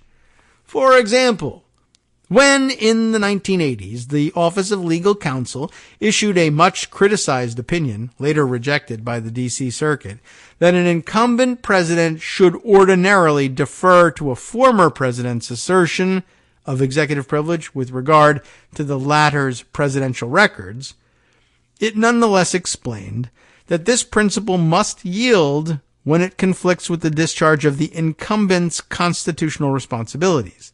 Thus, if the incumbent president believes that the discharge of his constitutional duties, e.g., as they say, investigation and prosecution of alleged crimes, he's the chief law enforcement officer, right? Well, if the incumbent president believes that the discharge of his constitutional duties demands the disclosure of documents claimed by the former president to be privileged, it may be necessary for him to oppose a former president's claim. Similarly, the author of the opinion, Assistant Attorney General Charles Cooper, when summoned to defend it before Congress, explained that an incumbent president need not respect a former president's claim of privilege if the incumbent feels that it would interfere with his ability to execute his legal and constitutional responsibilities as he alone understands and perceives them. Whether a former president should ever have the unilateral power to assert executive privilege over the objection of the incumbent president remains an unsettled issue, technically, as the Supreme Court recently recognized in Trump v. Thompson. As I have pointed out elsewhere, this notion is in considerable tension with OLC's general approach to executive privilege, which is always, of course, that the incumbent has the most power here, in anything, but certainly in executive privilege. At least one member of the Supreme Court, Justice Kavanaugh, nevertheless believes that a former president must be able to successfully invoke the presidential communications privilege for communications that occurred during his presidency, even if the current president does not support that privilege claim.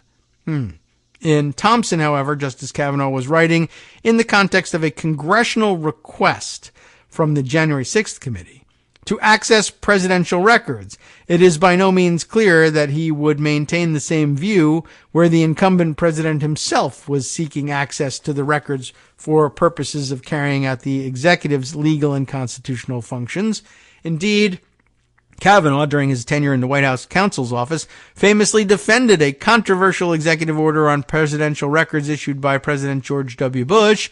That order made it extremely difficult for the public, Congress, or the courts to access presidential records over the objection of a former president. However, the order explicitly provided that it did not address access by the incumbent president to those records, a fact somewhat bitterly noted by congressional critics at the time.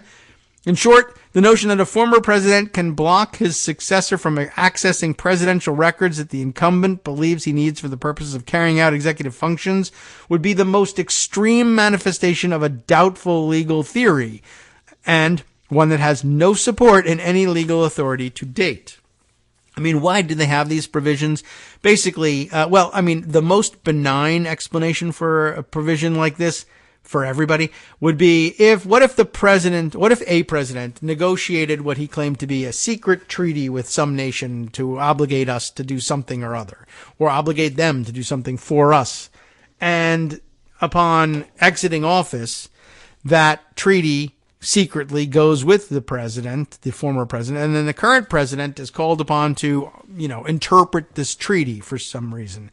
And there's a question that arises, and he says, well, I'm going to need to see the writing. And the former president says, nope, It's a secret agreement, not rising to the level of a treaty, obviously, because that would be ratified by the Senate. But it's a secret agreement that I have, and you're not entitled to it. Like, how would you conduct your foreign affairs, right? That's a constitutional duty of the incumbent president. I need to know what you agreed with this other country to do so that I can either execute it as faithfully as possible or tell you, no, to hell with that stupid thing. We can't honor that. That's ridiculous. And the reason that we don't have to honor it is it never rose to the level of a treaty. But you got to show me what you agreed with these foreign powers.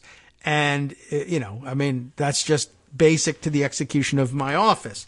And, whatever. The former president now thinks, it's incriminating, this thing that I agreed, and I won't show you anymore. Well, all right, well, then I won't honor the agreement. Well, you have to because we're legally bound in some way. Well, then you have to show me the document. No, it can't work like that.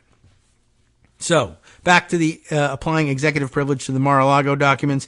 The second point here, and now I realize we're never going to get all the way through all this stuff, but it's detailed. It's good for Fridays. Second, even if some circumstances might allow a former president to block an incumbent president from accessing the former's records, that certainly is not the case here. The Biden administration has identified two purposes for reviewing the 15 boxes of materials. The first, law enforcement, is precisely the type of core executive function that Cooper noted would justify disregarding the former president's claim of executive privilege. The second, conducting a damage assessment of the classified materials that had been missing for over a year to determine whether remedial steps needed to be taken, is perhaps even more compelling. And in case you're confused by all this, they're saying here that this investigation into both things that have to happen with these 15 boxes are being done in the name of the incumbent president. When they say the president himself has a compelling interest in seeing these things and a former president is trying to block him, it's because in the person of the president is the power to conduct these investigations as part of the unitary executive. Remember that one when Republicans were all into that? Indeed, during the congressional hearings that led to the enactment of the PRA, one of the points supporters of the bill made was that the incumbent president needed to have access to the records of their predecessors for national security purposes. For example, some PRA opponents noted that during the Kennedy administration, some assurances made to the French government during the Suez crisis were only documented in records that former President Eisenhower took with him when he left office and which only he and his family could access. One witness cited this example of the insanity of the prior system and urged Congress, thus, we cannot allow the most secret documents to be taken away every 4 years and treated like the personal property of a private citizen, the ex-president of the United States. A new president should not be required to come hat in hand, begging his predecessor to let him see vital documents relating to the national security. Another witness, the former White House counsel to President Ford, explained that under the proposed legislation, no president can restrict a successor in office from getting continuous access to those records that the successor may need. Even if former President Trump has a colorable argument that the FBI does not really need access to these documents, and to my knowledge, no such argument has been made publicly, it seems highly unlikely that any court would substitute its judgment or the judgment of a politically unaccountable former president for that of the incumbent president in circumstances such as these. As NARA noted in its letter, this does not appear to be a close question. To be sure, it is possible that the 15 boxes of documents contain privileged documents which are not classified and which have no bearing on either the criminal investigation or the damage assessment. Had Trump's representatives reviewed the materials and identified such documents, they might have had a stronger claim that executive privilege protected those specific documents, or indeed failed to meet the statutory standard that they are needed for the conduct of current business and not available elsewhere. But it appears that Trump's representatives did not conduct that review, and no such documents have come to light. Thus, it is impossible to assess whether privilege protects any part of the 15 boxes. Well, we are coming to the end here. Maybe we can even squeeze this in to the end of the article, but that'll cost us a few minutes of everything else. But anyway, a court must decide if a former president's privilege claim is valid. Finally, long-standing executive branch doctrine makes clear that the archivist, as a subordinate executive branch official, has no authority to countermand the sitting president's decision on whether to honor the former president's invocation of executive privilege. Indeed, NARA regulations provide that it cannot honor the former president's invocation of privilege unless the incumbent president affirmatively decides to support it. The only viable option for a former president to challenge an access request by the sitting president is to file suit. In where? The United States District Court for the District of Columbia, not the Southern District of Florida, which the PRA vests with jurisdiction over any action initiated by the former president asserting that a determination made by the archivist violates the former president's rights or privileges. However, Trump, who is hardly shy about filing legal actions to protect his rights, real or imagined, chose not to challenge the archivist's decision through the manner prescribed. This suggests perhaps that his true objections are more political than legal in nature. If the federal court in Florida grants his application for appointment of a special master, he will have the opportunity to make the case for applying executive privilege to a different set of documents, those seized by the FBI during its search of Mar-a-Lago, but will face similar obstacles to success. Okay. I know, it was a lot. It was very weedy. It prevented us from talking about many other things that you really needed to know about before the weekend. I apologize. And we may not even be on the air come Labor Day. We'll all be honoring our labors and taking a break from them. But I don't know. I might feel compelled to record something. We shall see. But in the meantime, Justice Putnam has you for the next hour. And believe me, there are other things besides those which we discussed. He knows it well. You should stay tuned to hear what he's got to say so that you are fully armed for the weekend's discussions. From netrootsradio.com, you have been listening to Kagro in the Morning with David Waldman. In other news, around the country and around the world, 7 Florida clerics filed for a temporary injunction saying the state's extremist abortion law violates their freedom of speech, religious liberty, and the Constitution's Establishment Clause. Let's find out more about that, plus news from around the world next, and we'll see you next week.